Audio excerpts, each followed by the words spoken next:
नमस्कार दोस्तों, आप सभी का स्वागत है बेस नहीं तो कुछ नहीं के यूट्यूब चैनल में। दोस्तों आज जो हम टॉपिक लेके आए हैं उसका नाम है ट्रिग्नोमेट्री। और ट्रिग्नोमेट्री को समझने के लिए हमने उठाया है क्लास टेंथ की जो सीबीएसई की किताब है उसका एक्सरसाइज 8.1। तो पहला क्वेश्चन देखते हैं दोस्तों। क्वेश्चन के थ्रू हम इंडक्टिव मेथड में सीखेंगे ट्रिग्नोमेट्री क्या होता है। तो पहला क्वेश्चन दोस्तों क्या कह रहा है, मैं पढ़ के बता देता हूँ कि ना ट्राइंगल ABC, एक ट्राइंगल ABC है, राइट एंगल एट बी पर है और AB जो है 24 सेंटीमीटर है, BC 7 सेंटीमीटर है। डिटरमाइन करना है sine A cos A sine C cos C। तो पहले क्वेश्चन में आपसे बोला है कि हमारे पास एक ट्राइंगल है जिसका नाम है ABC और एंगल जो है 90 वो B पर है, मतलब ये परपेंडिकुलर है या ये बेस है या ये परपेंडिकुलर है। इस फिगर को उल्टा करूँ तो ये बेस है। ये हमारा एक 90 डिग्री का एंगल होता है और 90 डिग्री के एंगल वाली साइड जो होती है उसको हम कहते हैं हाइपोटेन्यूज। अब परपेंडिकुलर कौन होगा? अगर इस फिगर को मैं देखूं, कई लोग सीधा ऐसे देखेंगे तो क्या सोचेंगे कि ए भी परपेंडिकुलर है, लेकिन परपेंडिकुलर एक्चुअल में वो चीज़ होती है कि कोई भी साइड अगर 90 डिग्री एंगल बना रहे किसी और साइड के साथ तो परपेंडिकुलर होता है। क्या BC 90 डिग्री एंगल नहीं बना रहा है, AB के साथ बना रहा है, तो उसका मतलब BC भी परपेंडिकुलर है AB के, और AB किसके परपेंडिकुलर है? BC के। तो परपेंडिकुलर डिसाइड कैसे करते हैं वो समझिए। अगर मैंने एंगल C को मेंशन किया, एंगल C को, एंगल का मतलब क्या होता है? कोई भी साइड आपस में इंक्लाइन हो रही है, आपस में झुक रही है, ये लाइनें आपस में इंक्लाइन होती है, उसे एंगल कहते हैं। तो जब मैंने एंगल C मेंशन किया है तो इसके हिसाब से परपेंडिकुलर होगा AB, और अगर एंगल A मेंशन करूंगा तो उसके हिसाब से परपेंडिकुलर हो जाएगा BC। समझ में आ गई बात? ठीक है, ये तो नॉर्मल था। अगर मैंने एंगल C मेंशन किया तो ये परपेंडिकुलर है, ठीक है, और एंगल C के हिसाब से ये जो BC है ये हो जाएगा हमारा बेस। क्लियर है चीज? अगर मैं एंगल A मेंशन करता तो एंगल A के सामने वाला अपोजिट जो साइड है वो BC है, तो ये हो जाता हमारा परपेंडिकुलर, ठीक है, और ये हो जाता हमारा बेस जब एंगल A मेंशन किया जाता। समझ आई बात? अब क्वेश्चन में इन्होंने क्या बोला है कि फाइंड या determine sine A cos A, और सेकंड पार्ट जो है उसने बोला है इसमें साइन C फाइंड करो और कॉस C फाइंड करो। अब ये भाई दोस्तों साइन कॉस ये है क्या? ये ट्रिग्नोमेट्री रेशियो है क्या? क्या समझाना चाहते हैं? तो उसको देखते हैं ट्रिग्नोमेट्री रेशियोज होते क्या, इसको समझने के लिए इसी फिगर को लेते हैं। अब जैसे मेंशन तो कर दिया, राइट एंगल ट्रायंगल एक ऐसा ट्रायंगल होता है जिसमें एक एंगल 90 डिग्री का होता है, ठीक है, और परपेंडिकुलर और बेस कैसे डिसाइड करते हैं वो भी हो गया, और हाइपोटेन्यूज तो हमेशा भाई यही रहेगा, क्योंकि एक राइट एंगल ट्रायंगल में जो 90 डिग्री है वो सबसे बड़ा एंगल होता है और सबसे बड़े एंगल के सामने वाली साइड सबसे बड़ी होती है, और राइट एंगल ट्रायंगल में जो साइड होती है सबसे बड़ी उसे हम हाइपोटेन्यूज के नाम से जानते हैं। एक रिलेशन होता है इसके बीच में। जैसे मैंने एंगल A ले रखा है तो उसके हिसाब से बेस ये है, परपेंडिकुलर ये है। क्लियर है? तो इनमें एक रिलेशन होता है। अगर मान लो BC 3 सेंटीमीटर का होता और AB 4 सेंटीमीटर का होता तो हाइपोटेन्यूज कितना होता वो पता लगाते हैं। तो इनमें एक रिलेशन होता है कि आप परपेंडिकुलर का स्क्वायर कर दो, बेस का स्क्वायर कर दो, तो वो थर्ड साइड के स्क्वायर के बराबर होता है। मतलब परपेंडिकुलर का स्क्वायर प्लस में बेस का स्क्वायर बराबर में हाइपोटेन्यूज का स्क्वायर होता है। सबसे पहले पाइथागोरस ने खो जाता है, इसलिए इनको कहा जाता है पाइथागोरस थ्योरम, पाइथागोरस थ्योरम या परिमेय। तो देखते हैं कैसे निकलेगा। 3 है परपेंडिकुलर, 3 का स्क्वायर, प्लस में बेस कितना है 4 का स्क्वायर, 3 का स्क्वायर इज 9, प्लस में 4 का स्क्वायर मतलब क्या होता है 4 × 4 दैट इज 16, और 9 और 16 कितना हो गया 25, 25 का स्क्वायर रूट निकालोगे तो वो कहता है 5 का स्क्वायर। तो रिलेशन क्या है कि 3 का स्क्वायर प्लस में 4 का स्क्वायर किसके बराबर होगा 5 का स्क्वायर। अब ये 5 का स्क्वायर है लेकिन साइड एक्चुअल में क्या है सिर्फ 5, ये हमारी हाइपोटेन्यूज रहेगी। तो आपके पास AB का डाटा है 4 सेंटीमीटर, BC का डाटा है 3 सेंटीमीटर, और पाइथागोरस थ्योरम लगा के हमने क्या निकाल दिया AC का हाइपोटेन्यूज निकाल लिया कितना 5 सेंटीमीटर। समझ में आया पाइथागोरस थ्योरम कैसे अप्लाई करते हैं? अब नॉर्मली क्वेश्चन पे आते हैं, ये सब तो समझने की बातें थी। हाइपोटेन्यूज तो फिक्स है, ठीक है, क्योंकि 90 डिग्री के सामने यही चेंज होते हैं एंगल के वजह से, ठीक है। तो एक रिलेशन जो होता है कि परपेंडिकुलर का स्क्वायर प्लस में बेस का स्क्वायर बराबर हमारा हाइपोटेन्यूज के बराबर होगा, that is relation is known as Pythagoras theorem, ठीक है।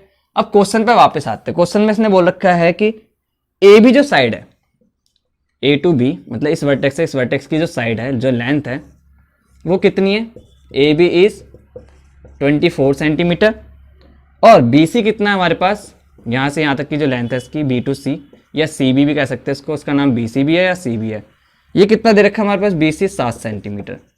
क्लियर है। और क्वेश्चन में हमसे पूछा है फर्स्ट पार्ट में कि साइन A फाइंड करो और कॉस A फाइंड करो। सेकंड पार्ट में हमसे बोल रखा है कि साइन C फाइंड करो और कॉस C फाइंड करो। क्लियर है चीज।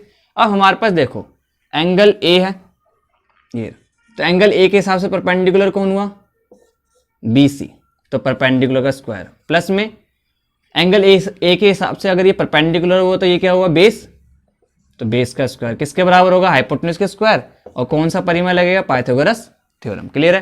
परपेंडिकुलर हमारा क्या है, BC का स्क्वायर, BC का स्क्वायर, प्लस में बेस हमारा क्या है, AB का स्क्वायर, और बराबर में हाइपोटेन्यूज हमेशा सेम रहता है 90 डिग्री के सामने वाला, AC का स्क्वायर। वैल्यू पुट करते हैं, BC कितना हमारे पास 7 और उसका स्क्वायर, AB कितना हमारे पास साइड 24 उसका स्क्वायर, और AC पता है क्या, नहीं पता, तो कोई भी वेरिएबल मान लो, x मान लेते हैं, x का स्क्वायर। 7 का स्क्वायर इज 49 प्लस में 24 का स्क्वायर इज 576। दोनों को ऐड करोगे तो हमारे पास कितना बन जाएगा, 50 625, कितना हो जाएगा 625। अब 625 किसके बराबर है, x के स्क्वायर, मतलब किसी नंबर का स्क्वायर जो है 625 के बराबर है।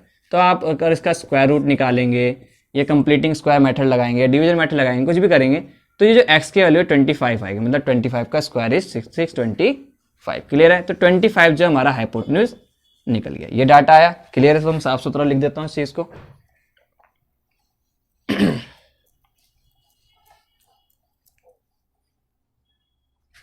तो हाइपोटेन्यूज इज 25 सेंटीमीटर। अब हमारे पास डाटा आ गया, क्या क्या डाटा आया, एंगल A के हिसाब से जो परपेंडिकुलर है वो हमारा कितना है, दे रखा था 7 सेंटीमीटर।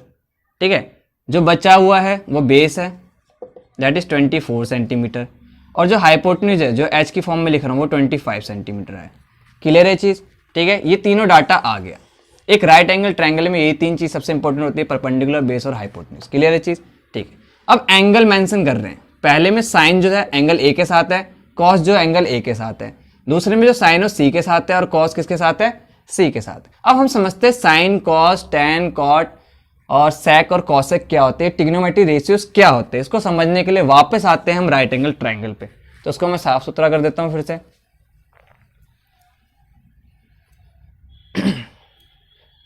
क्वेश्चन को मिटा दी, चलो क्वेश्चन को मिटा देते हैं। ठीक है। अब हमारे पास राइट एंगल ट्रायंगल है, मतलब उसका एंगल एक 90 डिग्री है, मतलब दो साइडें आपस में परपेंडिकुलर और एक हाइपोटेन्यूज है। अब हम समझते हैं ट्रिग्नोमेट्री रेशियोज क्या होते हैं। ट्रिग्नोमेट्री का मतलब समझा देता हूँ। ट्रिग्नो मीन्स, ट्राई मीन्स तीन गुण, मतलब साइड, मेट्री मतलब मेजरमेंट, मतलब किसी भी तीन साइडों का जो मेजरमेंट है, मतलब एक ट्राइंगल का जो मेजरमेंट है जिसमें आप एंगल और साइड फाइंड कर सकते हैं, that is known as trigonometry. इसकी हम डेफिनेशन की बात बाद में करेंगे, अभी समझते हैं क्या होता है। तो हमारे पास ट्राइंगल है ABC, जिसमें A हमारा वर्टेक्स है, B वर्टेक्स है, C वर्टेक्स है, जिसमें AB हमारी एक साइड है, BC हमारे पास साइड है, और AC हमारे पास एक साइड है। तो मार्कर ले लेता हूँ मैं, AB साइड है, BC साइड है और AC साइड है, तीन साइड और एंगल तीन है। इसका पूरा नाम वैसे देखेंगे तो BAC, लेकिन सिर्फ इसको मैं एंगल मेंशन कर रहा हूँ एंगल A से, और एंगल ABC जिसमें एंगल बीच में आ रहा है B, इसको एंगल मेंशन कर रहा हूँ B से, और एंगल C को मेंशन कर रहा हूँ एंगल C से। तो तीन साइड और तीन एंगल ये हमारे पास आते हैं ट्रायंगल के अंदर। ठीक है। क्लियर है चीज। मेन आ रही है बात ट्रिग्नोमेट्री रेशियोज की। ट्रिग्नोमेट्री रेशियो मतलब ट्रायंगल के साइडों की रेशियो की बात करेंगे। अगर मैं AB साइड लूँ और BC साइड लूँ और AC साइड लूँ, तो एंगल A जब लूंगा तो सामने वाला क्या हो जाएगा, अपोजिट साइड BC परपेंडिकुलर, तो उसको P मान लेता हूँ। बचा हुआ बेस और ये हमारा हमेशा हाइपोटेन्यूज होगा 90 डिग्री के सामने वाला। क्लियर है। जब एंगल A मेंशन किया मैंने, ध्यान रखना, अभी मैंने केस लिया एंगल A का, तो एंगल A के हिसाब से अपोजिट हमारा परपेंडिकुलर, बचा हुआ बेस और हाइपोटेन्यूज हमेशा हाइपोटेन्यूज रहता है। अगर मैं रिलेशन निकालूं P और B के बीच में, कि इनके बीच में क्या रिलेशन है, कंपैरिजन कर लूं, रेशियो निकालूं, P और B के बीच में कंपैरिजन हो सकती है, या B और P के बीच में कंपैरिजन हो सकती है। क्लियर है चीज। एक केस ये बनेगा। दूसरा केस देखते हैं, P और H के बीच में रिलेशन हो सकता है, H और P के बीच में रिलेशन हो सकता है, मतलब P अपॉन H, या H कंपेयर विद P, मतलब H अपॉन में P। दूसरा केस ये हो गया। तीसरा केस देखते हैं, वैसे देखा जाता है दो केस ये, दो केस है, चार केस हो गए। पांचवा और छठा केस देखते हैं। B और H के बीच में, मतलब बेस और हाइपोटेन्यूज के बीच में रिलेशन ले सकते हैं, B अपॉन H और H अपॉन B। क्लियर है चीज। ऐसे कुल मिला के कितने ट्रिग्नोमेट्री रेशियो आ सकते हैं, मतलब साइडों के बीच में कितनी कंपैरिजन हो सकती है, दो साइडों के बीच में 6 प्रकार की कंपैरिजन हो सकती है। कि आप B और P को कंपेयर कर दो, या P और B को कंपेयर कर दो, क्योंकि अगर ये 1 हुआ और ये 2 हुआ तो 1/2 अलग चीज होती है और 2/1 अलग चीज़ होती है। समझ में आई बात? इसलिए ये दोनों अलग है, ये दोनों अलग है, ये दोनों अलग है। टोटल मिला के हमारे 6 ट्रिग्नोमेट्री रेशियोज हैं। ठीक है, इन्हीं को नाम दिया जाता है। अगर पी और बी के बीच में रिलेशन लोगे आप, परपेंडिकुलर को कंपेयर करेंगे बेस से, तो इसको रिलेशन लिया टेंजेंट, जिसे हम शॉर्ट फॉर्म में लिखते हैं टेन। किस एंगल के रिप्रेजेंट में? Angle A. तो टेन ऑफ एंगल ए है, ना कि इसका मतलब टेन इंटू ए है। ये एक फंक्शन है, ध्यान दीजिएगा। तो टेन ऑफ ए आया, इसका मतलब अगर एंगल ए को कंपेयर किया जा रहा है साइडों के साथ, पी और बी के बीच में, तो टेन इस्तेमाल करो तो ये हमारा रेशियो है पी अपॉन बी। बस इतना होता है। और क्या है? ट्रिग्नोमेट्री कोई हवा थोड़ी ना है, बाहर से आई चीज़ थोड़ी ना है कि मुश्किल है ये समझना है। तो परपेंडिकुलर का कंपेयर कर दो, बेस के जो भी रेशियो आएगा वो टेन की मदद से आएगा, उसको टेन नाम बोलेंगे। और बी अपॉन पी उल्टा हो गया, तो टेन का जो रेसिप्रोकल होता है या कॉम्प्लीमेंट्री कहते हैं इसे, वो होता है कॉट, कॉट एंजेंट या कॉट बोल देंगे। एंगल वही रहेगा ए के हिसाब से, तो बी अपॉन पी। क्लियर है चीज़? ऐसी पी अपॉन एच अगर रेशियो है, मतलब ट्रिग्नोमेट्री मतलब कोई भी ट्रायंगल का अगर साइड है, साइड की कंपैरिजन हम कर सकते हैं, किसी भी चीज़ को कंपेयर कर सकते हैं। लेकिन जब परपेंडिकुलर हाइपोटेन्यूज को जब कंपेयर किया जाएगा इस वे में, पहले परपेंडिकुलर फिर हाइपोटेन्यूज, तो ये हमारा कहलाता है साइन ऑफ ए। क्लियर है? तो साइन ऑफ ए बराबर हो गया पी अपॉन एच। क्लियर है? एच अपॉन पी इसके लिए होता है कॉसेक, एंगल ए मेंशन किया है, एच अपॉन पी। ठीक है? और बी अपॉन एच होता है हमारा किसके लिए? सेक के लिए। ठीक है? सेक ए बराबर हो जाएगा बी अपॉन एच, और जो H upon B, sorry, B upon H होता है हमारा कॉस। ध्यान रखिएगा, कॉस ए बराबर में बी अपॉन एच, मतलब बेस अपॉन हाइपोटेन्यूज, और जो बचा हुआ एच अपॉन बी है, मतलब हाइपोटेन्यूज अपॉन बेस, वो हो जाएगा हमारा सेक ए बराबर हाइपोटेन्यूज अपॉन बेस। अब ध्यान देने वाली बात, अगर एंगल ए है तो परपेंडिकुलर कौन है?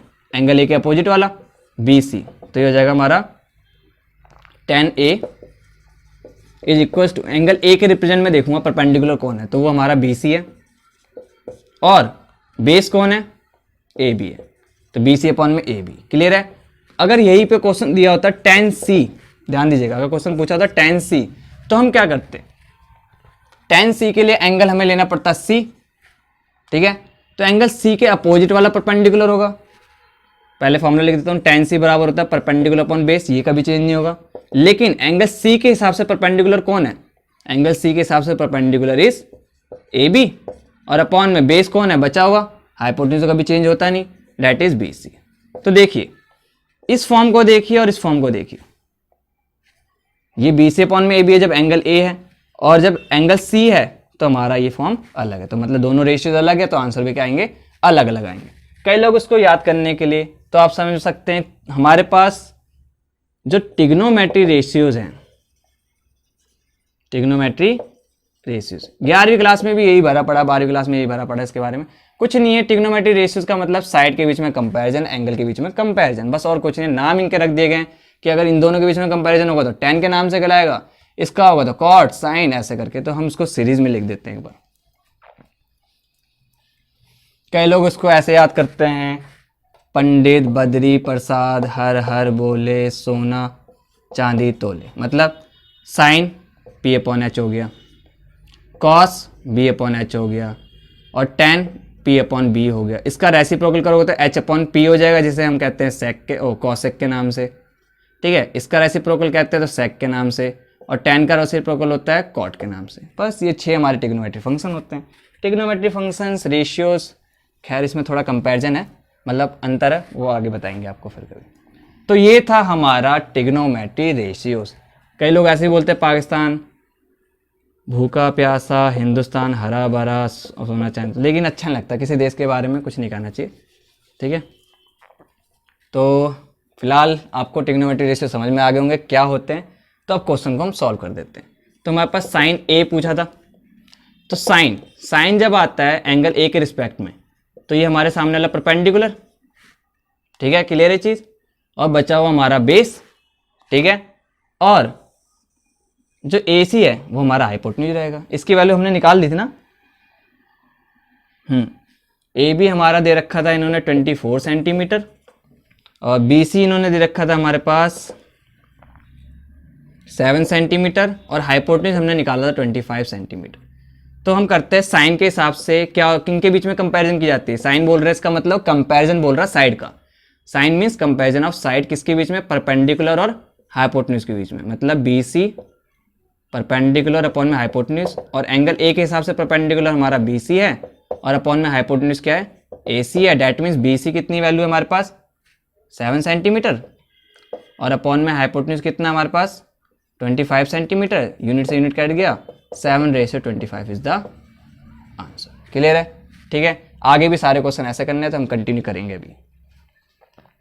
तो हमने समझ लिया कि साइन ए की वैल्यू कितनी आई 7/25। इसका मतलब क्या है, इसका मतलब है कि अगर परपेंडिकुलर 7 है तो हमारा जो बेस है वो कितना है, ओ सॉरी हाइपोटेन्यूज कितना है 25, 7/25 हो गया। क्लियर है? अब जो क्वेश्चन में और चीज़ बची है, फर्स्ट पार्ट में हमारा क्या था, साइन ए आ गया। पहले पार्ट में हमसे पूछा था कि साइन ए कितना है और कॉस ए कितना है, और सेकंड पार्ट में हमसे पूछा था कि साइन सी कितना है, साइन सी को डिटरमाइन करो और कॉस सी को। तो हम निकालते हैं कॉस ए। सिंपल फटाफट करने का तरीका, कॉस क्या होता है, base upon hypotenuse. Angle A के हिसाब से बेस कौन हुआ, ये परपेंडिकुलर तो बेस 24, ठीक है, हाइपोटेन्यूज 25, 24/25 आंसर। अगले पे आ जाओ, सेकंड पार्ट में साइन सी बोला है, तो साइन का मतलब क्या होता है, परपेंडिकुलर अपॉन में हाइपोटेन्यूज, मतलब comparison between perpendicular hypotenuse. Perpendicular C के हिसाब से, अब देखो सी ये रहा, सी के हिसाब से परपेंडिकुलर कौन है 24 और बटे में 25। अब देखो इन दोनों का सेम आंसर आ रहा है। ठीक है, अब आ जाओ किस पे, कॉस सी। कॉस के हिसाब से मतलब क्या है, बेस अपॉन हाइपोटेन्यूज। सी जो एंगल उसके सामने वाला परपेंडिकुलर, बचा हुआ base, that means B C जो हमारा 7 था और नीचे हाइपोटेन्यूज 25। क्लियर है, हाइपोटेन्यूज हर जगह सेम ही है, तो हमारे आंसर होगा। और साइन ए का आंसर क्या आया था हमारा, दैट इज 7/25। तो ये पहला क्वेश्चन खत्म। आई होप आप लोगों को समझ में आ गया होगा। धन्यवाद।